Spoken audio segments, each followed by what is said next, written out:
E hoje eu poder dividir esse conhecimento, pra quê? Principalmente para as pessoas não cometerem os erros que eu cometi. Porque eu acompanhei de perto, foram muitos, hein? Doloridos. Tava Pris- pertinho. O fato de você trazer alguém com experiência pra perto de você, você vai encurtar o seu caminho. Não significa que você, mês que vem, vai estar faturando 300 mil.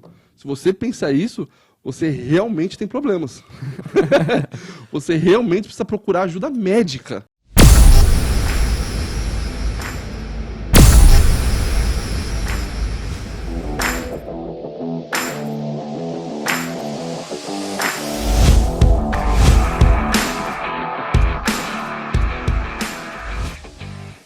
Vamos voltar um pouquinho no tempo, que eu tenho participação um pouquinho nessa história também, né? Eu ficava um pouquinho de madrugada com você batendo umas massas na pizzaria. Aham. Eu e meus irmãos, né? Batendo umas massas à tarde. Eu à tarde, né? Que eu não sou da madrugada. Esse dia eu tava mexendo até no celular ali, eu achei uns vídeos de você cheio de farinha. Eu sou da tarde, meus irmãos eram da madrugada, né? Porque eu não resisto na madrugada, não. Aí a gente tem que voltar bem no tempo. Ih, vamos lá. Eu trabalhei com... Nessa época que eu era casado com a Grace, eu trabalhei com refrigeração e ar-condicionado e fiquei um tempo.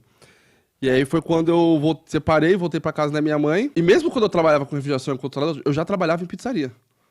Então, motoboy de pizzaria e de delivery, eu sou desde que eu comecei a dirigir, desde quando eu comecei a pilotar. Desde os 20 e poucos anos. Eu sempre tive outras formações, mas eu sempre entreguei pizza. Porque entregar pizza era um dinheiro extra, entendeu? E pra quem gosta de andar de moto, porra, mano, se tornava uma diversão, entendeu? Mototerapia. Apesar de eu ter as minhas responsabilidades, você já existia, seu irmão já existia, acho que já tinha 3 filhos nessa época. Tinha as responsabilidades, mas era gostoso. E esse período durou um pouco, e aí foi quando eu separei, decidi parar, e decidi parar e peguei minha moto e fui trabalhar de motoboy. E aí foi quando eu entrei de cabeça. Não, minto, primeiro eu ainda fui motorista por um tempinho, depois eu fui trabalhar de motoboy.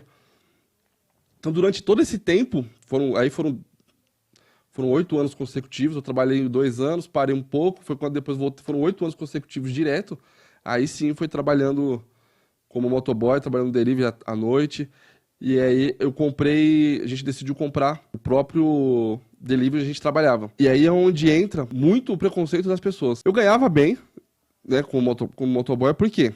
Porque primeiro que eu não tinha preguiça. E eu peguei uma época muito boa.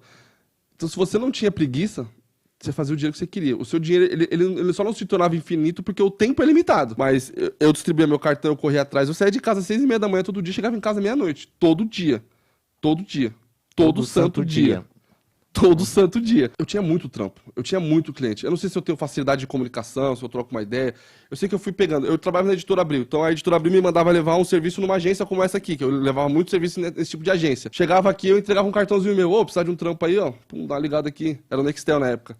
Dá uma ligadinha pra mim. E aí eu fui formando muito cliente. Então eu ganhava bem. Eu ganhava bem. E aí, quando eu fui pra comprar a pizzaria, o cara me ofereceu. Eu ofereci pro cara, ele queria acho que 35 mil reais.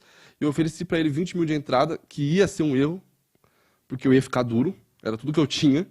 Eu ofereci 20 mil de entrada e parcelar o resto. Ele não quis me vender. Aí ele falou: não, eu preciso do dinheiro todo, eu preciso do dinheiro todo. E ele vendeu pra outra pessoa. Nessa época eu e a Kika trabalhava na pizzaria. E aí saiu nós dois. Eu falei: mano, vamos dar um tempo, eu seguro as contas em casa, né? Eu seguro as contas, vamos dar um tempo, ficar em casa descansando, curtir um pouco as crianças. E aí eu fiquei 6 meses. Nesses 6 meses, obviamente, o dinheiro acabou. E foi quando me ligaram. O cara que tinha comprado me ligou. Falou: eu soube que você tinha interesse em comprar pizzaria. Eu falei: não, tinha. Quando eu saí de lá, a pizzaria vendia bem. Só tinha um entregador, 2 de final de semana, mas ela vendia bem. Ela se pagava, ela dava até lucro. E quando eu cheguei lá numa quinta-feira, por exemplo, a gente trabalhava, fazia em média 35 pedidos. E era só eu de motoca. Fazia em média 35 pedidos. Eu lembro que eu cheguei lá numa quinta-feira, às 7 horas da noite, era 9h30 da noite, não tinha saído um pedido. Falei: mano, esse cara acabou com a pizzaria. E aí ele me ofereceu pra assumir a pizzaria e ele perdia o dinheiro que ele deu de entrada. Eu só assumia as parcelas. Eu pagava as 2 parcelas que estavam atrasado e assumia o restante. Aí eu falei: estourei no norte. Quando eu fui descobrir, o cara tinha vendido a pizzaria pra ele por 10 mil de entrada. E esses 10 mil nem foi em dinheiro, foi um carro que valia 10 mil reais. O cara, ou seja, conhecendo um pouco ele ele era novo também, ele tinha acabado de se formar, tinha acabado de tirar o AB, ia começar a exercer a função dele de advogado. E na minha cabeça, isso é uma opinião minha, sei lá, até um julgamento meu. Mas parece que ficou bem claro, né? Ele não quis vender pro motoboy. Nunca vou vender pro motoboy. Vai que esse cara dá certo. Não posso ver esse cara maior que eu. Vai que esse cara dá certo. Eu não dei certo. Vai que esse cara dá certo. Na minha cabeça foi isso. E aí a gente assumiu a pizzaria no dia 1 de setembro de 2014. E aí começou logo depois da Copa. E aí começamos uma saga. Realmente foi uma saga. Você distribuiu muito folheto com a gente. Todo mundo, né, mano? O bom de ter muito filho é que cada dois pegava uma rua. As festinhas de carnaval, bota os filhos pra distribuir folheto. É verdade. Nossa, eu nem lembrava disso. Verdade. Tinha os blocos de carnavais que passavam na rua, a gente botava um em cada ponta pra distribuir folheto. Nossa, lembra? Eventinho também, Dia das Crianças, vai distribuir folheto. Exatamente.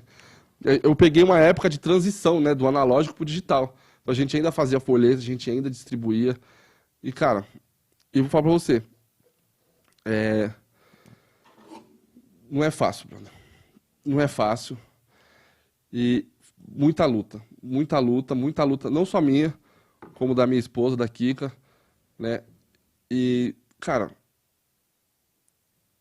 eu acho que eu não saberia dizer quantas vezes eu pensei em desistir. Eu não saberia dizer isso. Eu não saberia dizer isso. E aí, todas as vezes que a gente pensava em desistir, a gente tinha que primeiro pensar num propósito. Por que eu comecei isso? E aí a gente lembrava desse propósito, arregaçava as mangas e ia pra cima. E, cara, foram tantas dificuldades desde esse dia 1 de setembro de 2014, que chegar hoje aqui e falar, nossa, o motoboy que faturou 300 mil parece fácil. Mas de fácil não tem nada. E hoje eu poder dividir esse conhecimento, pra quê? Principalmente para as pessoas não cometerem os erros que eu cometi. Porque eu acompanhei de perto, foram muitos, hein? Doloridos. Tava pertinho. Principalmente para as pessoas não cometerem os erros. O fato de você trazer alguém com experiência para perto de você, o que vai acontecer com isso? Você vai encurtar o seu caminho. Não significa que você, mês que vem, vai estar faturando 300 mil. Se você pensar isso, você realmente tem problemas. Você realmente precisa procurar ajuda médica. Porque não é assim que as coisas acontecem, não é assim que as coisas funcionam. Mas é possível você não precisar esperar 8 anos para chegar ao faturamento de 300 mil reais. É possível você conseguir ter esse faturamento muito antes.